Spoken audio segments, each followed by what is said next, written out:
Sega.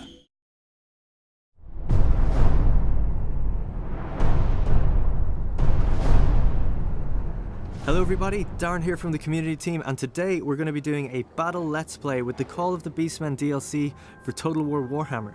And as you can see by this crazy environment around me, this is the Bestial Path battle maps, or battle environment I should say. There are multiple maps in the game that support this environment, including multiple land battles, ambush and subterranean. This is a custom subterranean battle where I'm playing as the Beastmen versus Empire.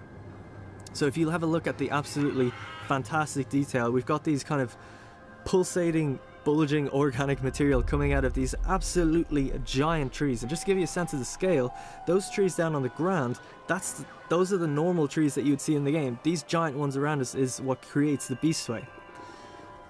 So I noticed on this map there's this lovely asteroid that plonked down in the corner of the battle map, and the Beastmen seem to have set their camp up around it, and they've dismantled their camp now. We're getting ready to go for a fight. You can see all the bones of different things and people that they've been eating. So here we have the not so friendly Minotaurs, which you also may have seen with the introducing video we put up recently. These guys are basically your monstrous infantry, your solid core of monstrous infantry. They do a huge amount of damage, have a very high charge bonus, and just tear into infantry.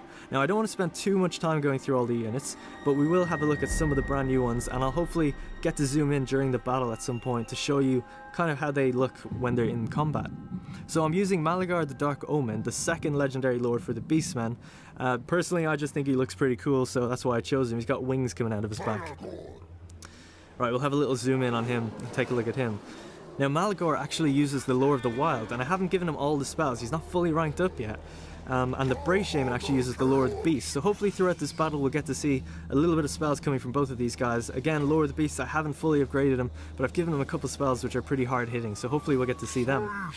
Then we have a Gore Bull. Now this is your melee specialist. He's a high damage dealer, he's armoured, armor piercing. He actually has some very cool, unique animations where he just throws himself into the enemy and does a big massive tumble. It's really, really cool. So then we have the Ungor Spearmen Herd with the shield variant. This is what you're going to be your main kind of anti-large unit that you're going to be using, similar to the Empire where they have the Spearmen and then the Spearmen with shields. Then we have the Centaurs, the Great Weapon variant. They're basically, you know, bestial cavalry with great weapons. They're very fast, as are most units for the Beastmen, and they pack a really hard punch. They're meant for armor piercing, so if we've got any great swords and things like that to fight against, I'll be putting them against them. We've got the Razor Gore Herd. Now these are again just kind of monstrous bestial cavalry which will just charge in there. It's kind of like an exaggerated direwolf that's just gone crazy. Then we've got Minotaurs again. Now my favourite unit is probably the Bestigor Herd. These are just your standard cool looking beastmen that carry giant great axes, and they're heavily armoured. They pack a huge punch and they're very expensive to maintain on the campaign, so they're kind of your late game unit. So let's start the battle, and we'll try and zoom in as we go along. Now apologies in advance for any poor performance on my part in terms of my gameplay, because it's hard to talk and play at the same time. Right, so we've got Malagor moving up. I've got everyone moving up together. I locked their formation to keep them all running at the same speed, and I'll just let you guys soak in the details for a second.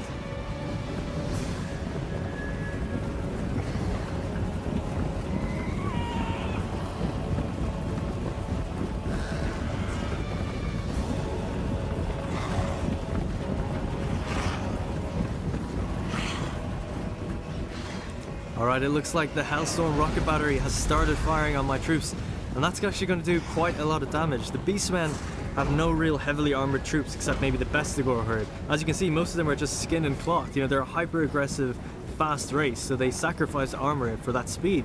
So I'm going to have to close the gap to the enemy as fast as possible here. While they're firing on me, there's really nothing I can do. This depression in the hill is going to help slightly, but their Hellstone rocket battery has a good arc and is able to fire down on me, but their great cannons are starting to hit the trees and things like that. So, going to take a lot of damage. There's really nothing I can do except get there as quick as possible. However, they've got artillery and I don't, and that seems unfair to me. So let's level the playing field and use Savage Dominion. This will enable us to raise a Cygor in the middle of battle. I've seen this animation about 50 times, but it never gets old. Cygor absolutely just crawling out of the ground, pulling his way out of the dirt, and then lifting up a rock to throw at the enemy. So the Cygor is going to keep pulling boulders out of the ground wherever he is in order to throw it at the enemy. And it's a really interesting artillery piece. Because essentially most artillery pieces, you know, like trebuchets for Catoni or something, have 3 or 4 and they lob rocks, but this guy only lobs one rock because he's just one guy. But he is a giant in his own right, so it's always good to fire at the enemy and then keep him moving after he throws that rock, and that way you can get into combat eventually. So it's best to maximize his... Oh, hang on, we have to see if this hits or not. What a hit. I mean, it almost overshot, but it did pretty good amount of damage. 11 kills, good amount of damage. But like I was saying, to maximize the use of a Cygor, you want to start moving him up and get him into combat after he's thrown a few boulders. Or just throw them and then move, throw, move, and get him up there. And that's the best way, I think, to maximize the use of a Cygor. Because that way you're using his range, but you're also just getting him in the thick of the combat, causing morale problems for the enemy as well. Alright, so we are encountering quite a lot of problems. Looks like... Did something get called down to me? It looked like a Bright Wizard was about to call something down, but I don't know if it went off or not. And the handgunner line is now starting to fire on me as well, so we're going to be taking an incredible amount of damage in this front line. So this is the last ditch effort now to cross the last 100 meters and catch the enemy. Right, so let's get the Gorbel into some spears again with the axes to back him up. The Bright Wizard is coming down. Looks like he just actually had a miscast, so that's going to lower his health as he comes down. We're engaged on the left. Going to pull my spearmen out because the demigriffs just charged into my axemen and just absolutely kind of wrecked them. Again, they've no armor and I'm kind of downhill, so that's going to be really difficult. Malagor's out there by himself, so let's use one of Malagor's spells. We'll use Devolve, and Devolve is a really interesting one. The radius for damage is absolutely massive. It only lasts like 5 or 6 seconds, but it also does a -8 leadership. Now we're not going to really feel the effects of that leadership now, I wouldn't imagine, because it's quite early on in the fight. So hopefully get to use that again later, but that's going to do a good amount of starting damage to everyone in that circle, especially because there was quite a lot grouped up over there. Alright, I'm just trying to find a gap for my Centaurs to get through now. I think I might have messed up my Razorgore kind of herd. Because they're starting to rout now, and they're in the thick of it, so I'm going to try and pull them back out. And what I've just done is cast Transformation of Kadon.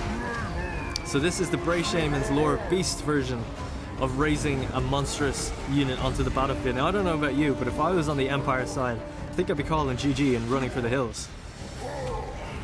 You can see, oh look at the Cygor throwing his stones in there, that's so cool. Alright, so we've got missiles at the back, not really doing too much. I need to find somewhere for them to fight, and some of my units are starting to come back. Beastmen tend to have kind of lower morale, I feel, than most other units. So they do kind of rout quite easily. You need to keep them all grouped together, keep your generals nearby to kind of keep their leadership elevated. Right, let's do a Vile Tide. It's a bit weak on the left, so we'll do a Vile Tide, and that's a little explosion. And it looks amazing. So that'll kind of scatter the enemy. It's a pretty good explosion in terms of, compared to the other ones in the game, I think it's one of the strongest, except maybe Foot of Gork seems to be one of the best ones. Alright, things are getting pretty hectic again, so I'm going to do another... Actually, I'm going to do Flock of Doom. It's a little bit more concentrated. I want to get these Demigriff Knights down. So we'll concentrate our Spearmen on them. It looks like they know they've made a mistake. They should not have come into this group.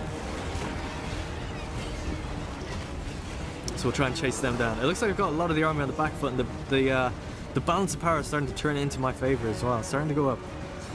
So the Manticore is doing good damage, just keeping the kind of gunners units busy and the artillery busy so they can't keep firing on me. Because of course you don't have any other kind of flying monstrous units for the Beastman. I'm going to try and bring my Bray Wizard out to the left and do some damage out there. The Minotaurs just throwing them into whatever they can fight right now. I'm a bit worried because there's halberdiers and spears and greatswords all surrounding my Cygor, so he might be taking a bit of damage now. It's not a good place for him to be in, I don't think. Right, so Malagor, the unit around Malagor is actually just broken, so Malagor's on his own, so I'm going to get my archers to fire in on top of him to help it out as well. We'll bring the Razorgore herd, which has come back now to help on the left. The left looks like it's totally breaking though, so it's not looking too good over there. Great Cannon is still firing on me as well, which is a bit of a problem. Alright, we're firing in on those great swords. He is completely surrounded Malagor though with great swords, which is a big problem. I'm going to use a Vile Tide to kind of free up my Cygor maybe.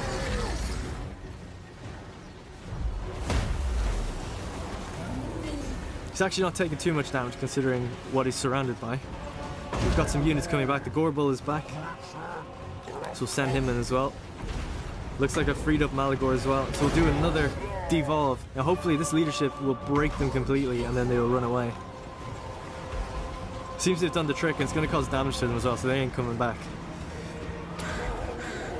We've got another Flock of Doom in the center, and that again will do another great amount of damage in a more concentrated area to their artillery, hopefully routing them and pulling them off that artillery.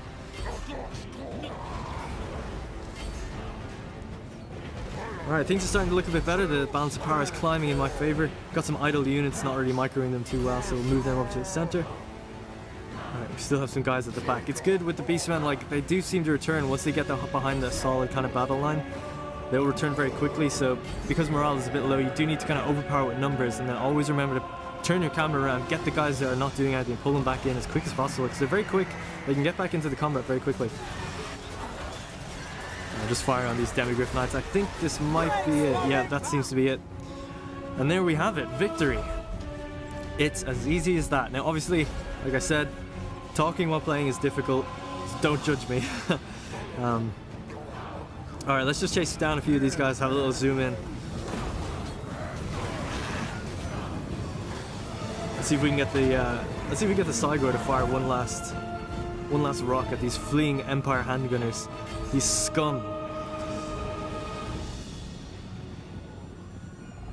It's like, get out of my lands! Oh, nice. That's so cool, it never gets old. Alright, and there we have it. It was a Pyrrhic victory. It was quite a difficult battle. I gave the enemy a little bit more than I had. We probably had roughly the same amount of troops, but they had some artillery as well, which gave them the advantage. Alright, yeah, so that's post-battle screen. I'm not going to go into too much detail there. I hope you guys enjoy the video. We've got more content on the way. Make sure you stay tuned and subscribe to the channel for more Beastmen content, and to our live streams at twitch.tv/TotalWarOfficial for upcoming Eye for an Eye campaign, which is the Beastmen exclusive campaign.